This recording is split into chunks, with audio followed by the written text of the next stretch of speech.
secteur bi ñu nekk Kër Massar Nord mais dañu dajaloo ñaari secteurs yëpp sud nord ak les quartiers environnants Jamli ak Alaaji Paate parce que jàmbat bi benn la des na tuuti dans 1 mois 2 mois bu ndox mi wàccee fii ñu taxaw nii sax duñ fi mën taxaw day fees dell ak ndox jooy nañ ko fu nekk nag amuñu solution fii daal problème majeur bi problème mu inondation la bu ñu mënoon wax dëgg yàlla autorités yi gën ñoo bàyyi xel génn ñu ci bourbier boobu ñu nekk dina baax maa ngi ko fi wax léegi suñu ay dëkkandoo yu bëri tey tëj nañ seen ay kër génn ndax ndox mu leen sonal ca loolu nag wax dëgg yàlla ku góorgóorlu liggéey ba retraité li nga am nga dajale ko dëkk faak sa njaboot war a génnaat pour dem di luy ji ak location yi léegi ku nekk xam na nu muy demee ku mu dalul it xam nga ni metti na loolu moo tax ñu dajaloo fii bon kooku c'est le premier point deuxième point bi pavage bi la ñuy wax pavage ñëw na ba ci secteurs yi yëpp ñu wër et pour fekkee pavage la rek wax dëgg yàlla fii on a une cité bien lotie mbedd yu yaatu macha allah boo fi doon def kii pavage amuloo looy toj amuloo looy déplacé contrairement ak yenn secteurs yi nga dégg ñu ne dañu am ay impasse dañu am lii dañu am lële fii moom wax dëgg yàlla defaru na ba pare da ngay ñëw rek xotti li ngay xotti def sa canalisation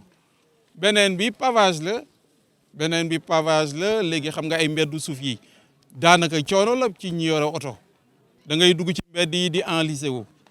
suñu problème daal mu gudd mu gàtt lool la que ñu bàyyi ñu xel éclairage public bi aussi ça fait défaut moo tax agression bi bari na fi càcc gi bari na fi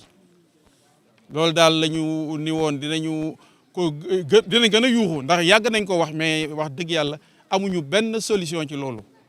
xëy na nag bu ñu boolee suñuy effort toogaat nii wax ak ñi ñu war a waxal yàlla mun nañu ci jàppale loolu mooy suñu kii bi ko gisuñu ko même xaalis bu bëri bi ñu fi doon tudd daaw yëpp ñun de gisuñu ko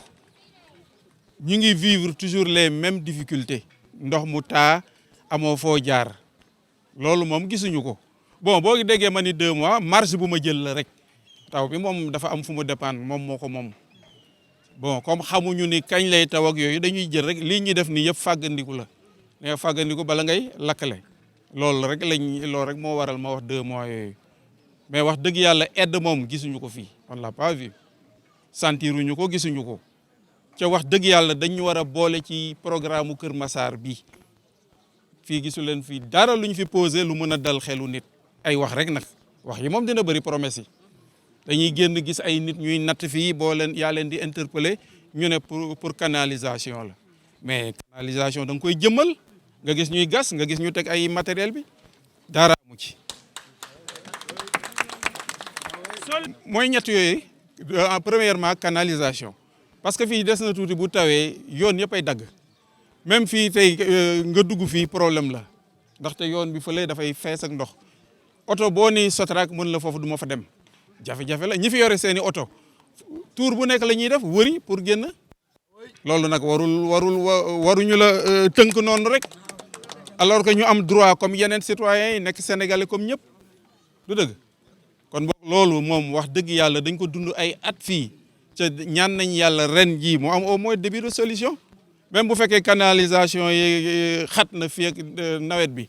au moins ñu am ay début de solution ndox bu fi ñëw système pompage baax na mais du lu fiable da ngay pomper le matin ngoon gi mu tawaat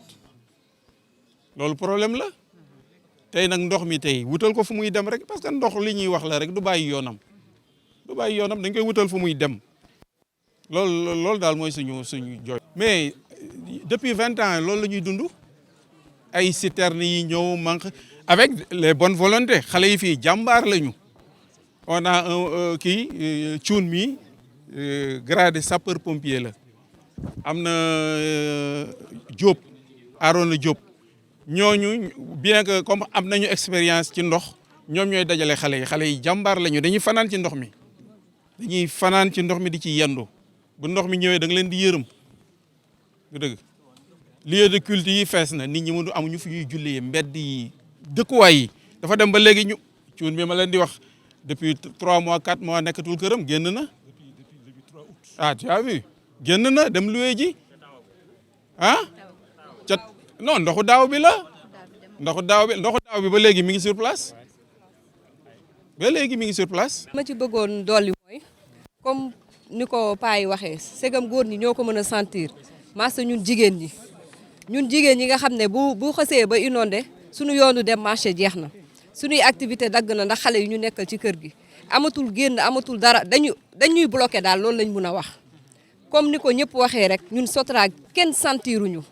ñun nag ñun ñoo sentir suñu bopp ba bu jotee ñu jël suñuy jeunes jël suñuy moyen de bord di fexe noo xamante ne ni ndox mi dina génn ci dëkk bi lépp lu fi am ñun ñoo ko fi def kon nag jot na tey pour état jël ay engagement ndax ñun tam dañoo am ay droit kon képp koo xam ne mu ngi dëkk fii ci dëkk bi dañuy faral nag ñoom autorités yi bu jotee ñuy wax Macky Sall loo xamante ne nii amul pour bëgg lu ko neex lépp loo xam ne ministre bi naan commencé nañ ay liggéey defuñu fi dara fii au niveau de Castors Sotrac ñun Castors Sotrac sentiru ñun dañu mel ne bokkuñu si dëkk bi mbéjum kadam nag borom ma koy fajal boppam ñun ay nit lañ yuy dund am droit dund moo tax ñun ñu dajaloo fii di kas suñuy droit nañu jóg nag balaa ñuy gën a jóg ndax njëkkoon nañ fi jóg première fois bii mooy deuxième fois bu ñettee nag ñoom dinañ gis leneen comme ñoom loolu lañ xam ñoom defante rek lañ xam comme defante lañ xam nag dinañ defanteeg ñoom ndax ñun tam dañu bëgg a dund dans de meilleures conditions loolu lañ bëgg suñu jigéen ñi sonn nañ non seulement amuñu marché ñun daal comme niñ ko waxee amuñu dara suñu papa yi sonn nañ ñu ngi nii retraite non seulement amee nañ leen xaalis boo xam ne fay ñu leen ko ba pare li nga xam ne ñu ngi koy dundee as néew di ko def si ay inondation ay sëkk ak yu kenn xamul nañu dimbale suñu ñii dañoo war a dund suñu papa yi dañ leen a soxla ba ci kanam suñu dëkk bii nag dañoo bëgg mu évoluer comme dëkk bu ne amul ku ñu gën lotissement fii Castors Sotrac amul ku ñu fi gën lotissement amul kon nag suñu lotissement baax na lan moo ci des li ñu moom nañ ñu ko jox ñun ñaanuñu leen de dañ ne li ñu moom nañ ñu ko jox ba passé def nañ fi kii xaw ma naka d'urgence ndimbal bi ñu fi doon def plan d'urgence bu ñuy amee 200000 ñeneen ñi seen 200000 tak na ñëwatul ñun ban dëkk lañ nekk ñun ban dëkk dañ koy commencé ne président commencé nañ ko ba pare mu pare ñu def ko seeni poche si laay liggéey ñu bëri ñoo xam ne ñu ngi fii amuñu kon nag nit ki boo koy dimbale li nga koy dimbalee mooy li tax ne dootul nekkat si jafe-jafe nañ ñu indil lii canalisation la ñu bëgg nañ ñu ko defal ndax suñu papa yi au moins dund ba ci kanam ndax ñun loolu lañ bëgg Sotrac daal ñun ñëpp sonn nañ loolu lañ mën a wax Sotrac ak li ko wër ñun ñëpp ndax bu Sotrac bloqué Alaaji Paate du ñu génn Grand Médine du ñu génn Xaar Yàlla Sotrac du ñu génn kon ñun ñëpp ñoo koy dundandoo loolu nag la ñu bëgg ñu dimbale ñu si ñun daal ci loolu la ñu taxaw fi mu ne nii te luñ ci am nag jël fi mu ne nii taxaw nañ pied ferme pour loolu jóge fii ci au niveau de Castors Sotrac. ñun suñu solution jóg nañ bu yàgg nañ ko daan defee boole suñuy jeunes ut suñuy 1000 francs par kër ut suñuy moto pompe jënd suñuy essence noonu lañ ko daan defee noonu lañ koy defee bu soobee yàlla bu ñu ñëwee baax na bu ñu ñëwul ñu nekkaat ci ba kere ñuy gis leneen mais dañoo jóg taxaw wax leen ne leen ñun tam ci dëkk bi lañ dëkk. donc tey boo leen gisee tey suñu daje fii ñun ñëpp waa cité Castors Sotrac nord sud et les environs Xaar Yàlla Jamweli Alaaji Paate et les environs ak yi nga xam ne mënu ma citer ñëpp donc on vit ce calvaire là mooy li nga xamante mooy problème inondation depuis plus de 10 ans ñu ngi koy dund fii si Castors Sotrac donc bi loolu amee dafa doon démarrer ci noo xamante ni ci ay chute la commencé ñi def ay petit pompage di pomper voilà léegi bu mu demee ba at yi weesu nii ñu gis ne niveau d'eau bi dafa commencé di yokk bu baax fii si cité Castors Sotrac ba presque léegi benn point bleu la ñu amoon léegi on peut compter presque 6 points bleus yoo xamante ni ñu ngi fii si cité Castors Sotrac cité la boo xamante ne 26 hectares la plus de 1000 maisons presque moo fi war a nekk mais am na population bu fi nekk boo xamante ne tey bu ñu génnoon da ngeen xam ne fii ñu fi dëkk sonn nañ depuis toutes ces années là ñu ngi dund wàllum inondation sonn nañu trop te gis ñu fi benn autorité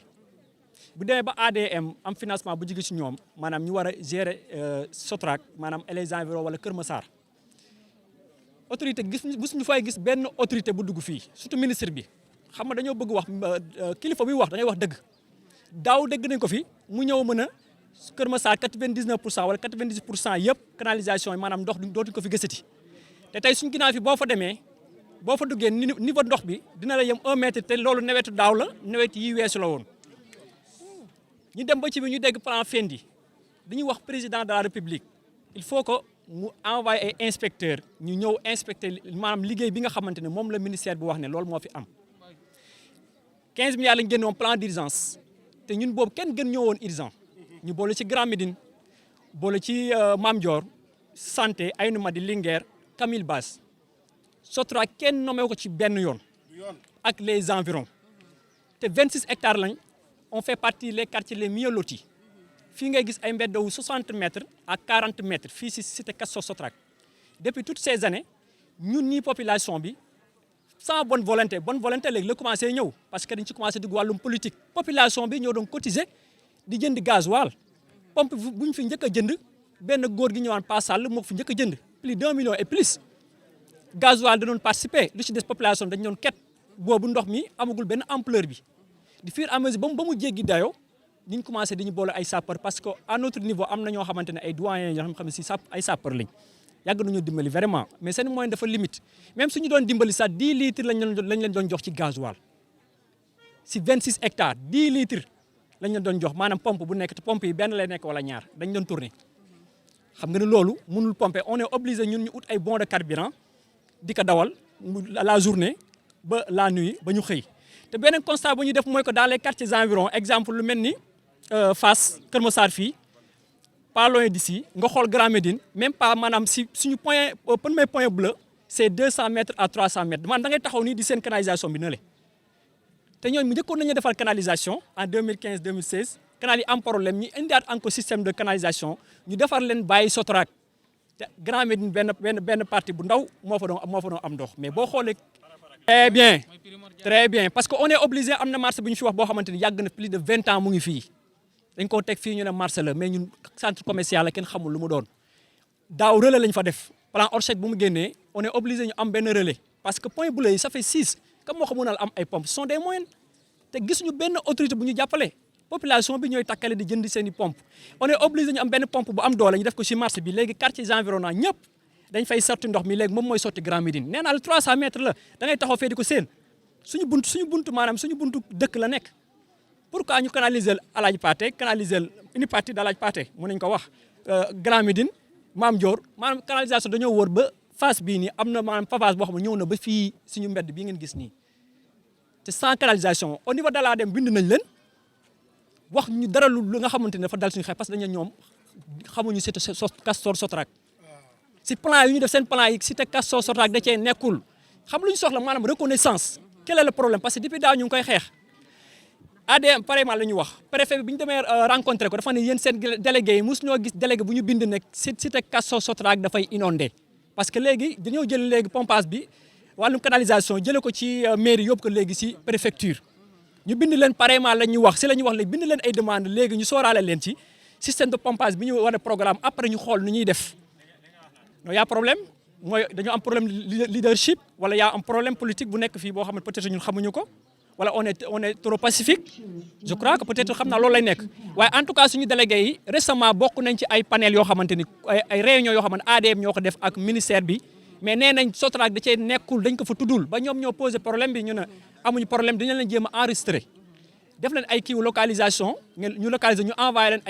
ñu envoyé ay moto pompe xam nga lu ñu wax y en a marre du système de pompage dañu coy sondu plus de 10 ans ñuy pomper suñu moyen nu bopp la ñuy pomper état joxuñu fi dara pompe boo la fi gis quartier bi ñoo ko jënd te pompe boo la fi gis pompe bu gën a lu mu gën a ndaw c'est 1 million et plus quartier bi ñoo volontaire jënd ko li ñuy maanaam dépense si bon de gasoil fii ce sont des millions la ñuy dépense fii bon de gasoil te j'ai les reçus am naa cahier bi am naa dépense yëpp ma yor ko fii suñ ko cumulé ce sont des millions kon c'est très difficile pour la population maanaam au lieu ñu am ay problème détresse finalement dañuy appauvrir en même temps bu canal bu luy ñëwee presque population fii yëpp dañuy tux te xam ngeen tey wàllum location dafa métti ñii kenn mënu leen loger fenn du si école di fépp ku ci nekk yaa utal sa mooy bopp kii sa doom day dem fële sa mbokk yi kay dem fële yow nga loger fële maanaam famille yëpp ay tas si jigéen ñi warul jamono daaw am na ci benn exemple femme boo xam dafa enceinte woon bi mu enceinte buntu kër dafa am ndox parce que handicapé la finalement ñàkk moyen pour muy génn foofu noonu rendez-vous mi ba finalement dafa avorté kon donc le exemple la benn bu may jox li nga xamante ni conséquence la inondation yi mu jox fi ak yeneen conséquences yoo xamante ni c'est Castor Sotrac vraiment les populations sont déprimées